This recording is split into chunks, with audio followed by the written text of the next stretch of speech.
নমস্কার বন্ধুরা, easy cooking blog video থেকে আপনাদের স্বাগতম। আশা করি আপনারা সবাই ভালো আছেন। আমিও আপনাদের দোয়া আশীর্বাদে ভালো আছি। তো বন্ধুরা, কিভাবে অতি সহজভাবেই চিংড়ি মাছ দিয়ে কচুরলতি রান্না করব সেটা আজকে আপনাদের দেখাবো। চলুন শুরু করি। আমি এখানে 250 গ্রাম চিংড়ি মাছ নিয়ে নিয়েছি। মাঝারি সাইজের চিংড়ি মাছ। মাছগুলো ধুয়ে পরিষ্কার করে নিয়েছি। এখন কড়াইয়ে তেল দিয়ে দিলাম। তেলটা গরম হতে থাক। আর বন্ধুরা, দেখতেই পাচ্ছেন লতিগুলো এভাবে কেটে নিয়েছি। আমি এখানে 500 গ্রাম লতি কেটে পরিষ্কার করে ধুয়ে নিয়েছি। এখন তো বন্ধুরা, তেলটা গরম হয়ে গিয়েছে। আমি এখন দিয়ে দিলাম লবণ, দিয়ে দিলাম হলুদ গুঁড়ো। তো বন্ধুরা, আজকে আমি অন্যরকম ভাবে কচুরলতিগুলো ভাপানো ছাড়াই আজকে অতি সহজ ভাবেই রান্না করে দেখাবো। তো আমি এখন চিংড়ি মাছগুলো তেলে দিয়ে দিলাম। দিয়ে হালকা হাতে নেড়ে চেড়ে ভেজে উঠিয়ে নিব। দেখতেই পাচ্ছেন বন্ধুরা, মাছটা ভাজা হয়ে গিয়েছে। আমি মাছগুলোকে উঠিয়ে নিলাম। বেশি ভাজলে মাছগুলো শক্ত হয়ে যায়, তাই আমি হালকা ভাবে মাছগুলো ভেজে নিলাম। আর ওই তেলেই দিয়ে দিব 2টি তেজপাতা, 2-3টি দারচিনি, আর দিয়ে দিব জিরে। এখন জিরেগুলোকে একটু হালকা ভাবে ভেজে নিব। মশলা থেকে ভাজা গন্ধ বেরোলেই দিয়ে দিব পেঁয়াজ বাটা। আমি এখানে 2 চামচ পেঁয়াজ বাটা দিয়ে দিয়েছি। আপনারা চাইলে পেঁয়াজ কুচি করেও দিতে পারেন। পেঁয়াজটা একটু ভেজে নিলাম কাঁচা গন্ধ যাওয়া পর্যন্ত। এখন দিয়ে দিব আদা, রসুন ও জিরে বাটা একসঙ্গে বেটে নিয়েছি। এখন এই মশলাগুলো ভালোভাবে কাঁচা গন্ধ যাওয়া পর্যন্ত ভেজে নিব। তো বন্ধুরা, বাটা মশলা যত ভাজবেন ততই ভালো লাগবে, গন্ধ থাকবে না। দিয়ে দিলাম হলুদ গুঁড়ো, দিয়ে দিলাম মরিচ গুঁড়ো, দিয়ে দিলাম স্বাদ মতো লবণ। দিয়ে মশলাগুলো আরো কিছুক্ষণ ভালোভাবে ভেজে নিব।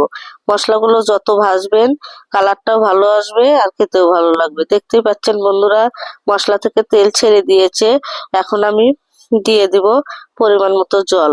একটু জল দিয়ে কষায়ে নিব। আবার যত মশলাগুলো কষিয়ে নিবেন ততই তরকারিটা ভালো লাগবে। এখন ঢাকনা দিয়ে ঢেকে আরো কিছুক্ষণ কষিয়ে নিব। দেখতেই পাচ্ছেন বন্ধুরা, তেল ছেড়ে দিয়েছে মশলা থেকে। মশলা ভালোভাবে কষালে, তেল ছেড়ে দিলে বুঝতে পারবেন মশলাগুলো কষানো হয়ে গিয়েছে। আমি একটু জল থাকতেই এতে লতিগুলো দিয়ে দিব। লতিগুলো আমি কেটে ধুয়ে নিয়েছি, ভাপিয়ে নিইনি। এখন কচুরলতিগুলো দিয়ে দিব। তো বন্ধুরা, দিয়ে মশলার সাথে ভালোভাবে আর একটু কষিয়ে নিব। তো বন্ধুরা, আমার বাসায় আমার এক আত্মীয় এসেছিল। একবার এসে এই কচুরলতি রান্না খেয়ে গিয়েছে চিংড়ি মাছ দিয়ে। আবারও এসেছে, বলেছে আমার হাতে চিংড়ি মাছ দিয়ে কচুরলতি নাকি অনেক মজা হয়। এই জন্য আবারও অনুরোধ করেছে কচুরলতিটা রান্না করার জন্য। তাই আজকে আমি আবারও রান্না করলাম। অনেকবারই কচুরলতি চিংড়ি মাছ দিয়ে রান্না করেছি। এবারও সহজভাবে অতি অল্প মশলায় চিংড়ি মাছটা রান্না করে দেখালাম কচুরলতি দিয়ে। তো বন্ধুরা, কালারটা ভালো হয় আর খেতে অনেক ভালো লাগে। আপনারাও একবার হলেও এভাবে কচুরলতি রান্না করে খেয়ে দেখবেন।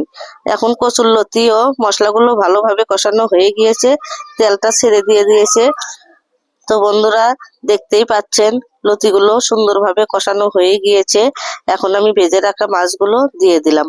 মাছগুলো দিয়ে আবারও একটু নেড়ে চেড়ে সামান্য জল দিয়ে ঢাকনা দিয়ে ঢেকে আরো কিছুক্ষণ সেদ্ধ করে নিব। তো বন্ধুরা, আপনারা অবশ্যই ইজি কুকিং ব্লগ ভিডিও দেখবেন। আমি সপ্তাহে একদিন ভিডিও আপলোড করে থাকি, বৃহস্পতিবার ঠিক সন্ধ্যা 6টা থেকে 7টার মধ্যে। আপনারা অবশ্যই ইজি কুকিং ব্লগ ভিডিও দেখবেন আর আমাকে একটা সাবস্ক্রাইব করে আমার চ্যানেলের পাশেই থাকবেন। তো বন্ধুরা, আপনাদের কাছে অনুরোধ রইল, আমাকে বন্ধু, আত্মীয় বা বোন মনে করিয়ে আমার ভিডিওটা পুরোটাই দেখবেন এবং সহযোগিতা করে আমাকে এগিয়ে নিয়ে যাবেন। এটাই আপনাদের কাছে আমার প্রত্যাশা। আপনাদের কাছে অনুরোধ রইল, আপনারা আমার ভিডিওগুলো সবার কাছে শেয়ার করে দিবেন আর ভিডিওগুলো আপনারা প্রতিনিয়ত দেখবেন। তো বন্ধুরা, এখন আমি ভাজা মশলা দিয়ে দিলাম। আমি নিজের হাতে সব ধরনের মশলাগুলো ভেজে গুঁড়ো করে নিয়েছি। এই মশলাটা তরকারিতে দিলে গন্ধ ভালো আসে, খেতেও ভালো লাগে। অনেক সুন্দর একটা মিষ্টি গন্ধ বেরিয়েছে। দেখতেই পাচ্ছেন কালারটাও কত সুন্দর হয়েছে। তো বন্ধুরা, দেখতেই পাচ্ছেন কালারটা কত সুন্দর হয়েছে, কি সুন্দর একটা সুগন্ধ বেরিয়েছে। তো বন্ধুরা, কচুরলতি আর চিংড়ি মাছের রেসিপিটি দেখেই আমার লোভ হচ্ছে খাওয়ার জন্য। তো বন্ধুরা, আপনাদের কাছে কচুরলতি চিংড়ি মাছের রেসিপিটি ভালো লেগে থাকলে অবশ্যই কমেন্টে জানিয়ে দিবেন। আর অবশ্যই একটা লাইক, সাবস্ক্রাইব ও বন্ধুদের মাঝে বেশি বেশি শেয়ার করে দিবেন। নিয়ে আসবো নতুন কোনো রেসিপি। আর আপনাদের মূল্যবান সময় নষ্ট করে ভিডিওটি দেখার জন্য আপনাদের অনেক অনেক ধন্যবাদ। ভালো থাকবেন, সুস্থ থাকবেন। ধন্যবাদ সবাইকে।